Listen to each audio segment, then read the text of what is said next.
Turning now to the latest on the U.S.-led war on Iran, the Pentagon claims hundreds of commercial ships are lining up to have the American military guide them through the Strait of Hormuz. It's the latest move from President Donald Trump as he attempts to break Iran's stranglehold on the critical waterway.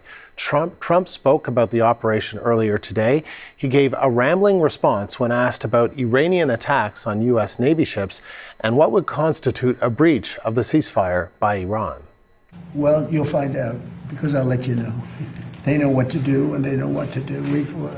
They know what not to do, more importantly, actually. And,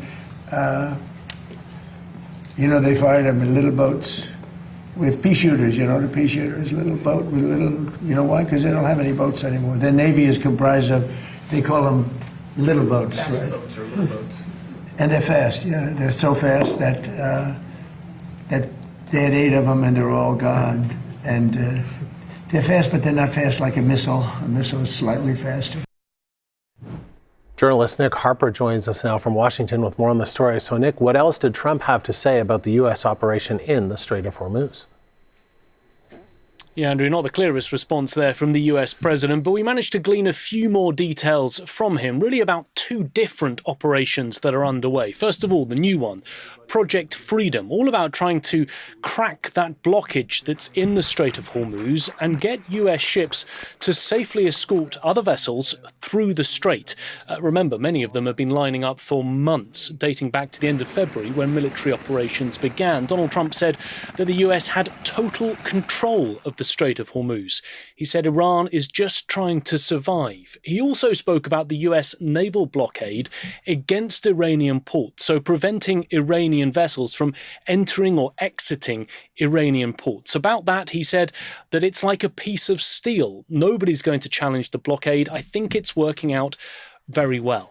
But in terms of that freedom project that the US is trying to do, transiting the ships through the strait, the US is saying that really this is just a temporary mission. The US doesn't intend to carry on doing this for months and months and is really looking for outside help, asking other countries to get involved to give safe passage through the strait. And we're hearing there's already been outreach to South Korea to try and get them involved in this escorting of other vessels. But we've also been hearing warnings from the Iranians. In the last hour, the Iranian Navy putting out a new warning about Project Freedom, really warning against any vessels who are using US military escorts and saying, we warn all vessels intending to transit the strait, the only safe route for passing through the Strait of Hormuz is the corridor previously announced by the Islamic Republic of Iran, and also saying that any deviation of the vessels going through the strait will face decisive action from the Iranian Navy. So a very strong warning there from the Iranians. Andrew?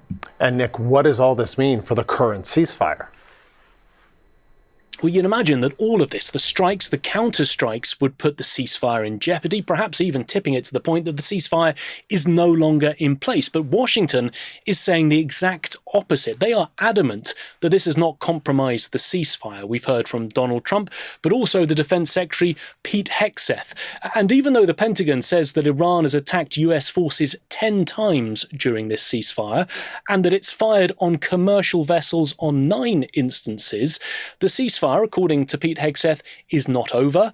And essentially, despite those strikes, the threshold, according to him, has not yet been breached. This is what else he had to say a little while earlier during a Pentagon press conference. Ultimately, the president's going to make a decision whether anything were to escalate into a violation of a ceasefire. But certainly we would urge Iran to be prudent in the actions that they take to keep that underneath this threshold. So the Defense Secretary saying it's really down to the US president to decide if the ceasefire has been breached and, if it has, what he wants to do about it. But Donald Trump earlier on was essentially saying once again that the Iranians want to make a deal, and he said that they should now wave the white flag of surrender. Asked about how he thinks plans are going with these strikes and counter-strikes, he said they're working out very nicely. Andrew? Nick, thank you. That is journalist Nick Harper in Washington.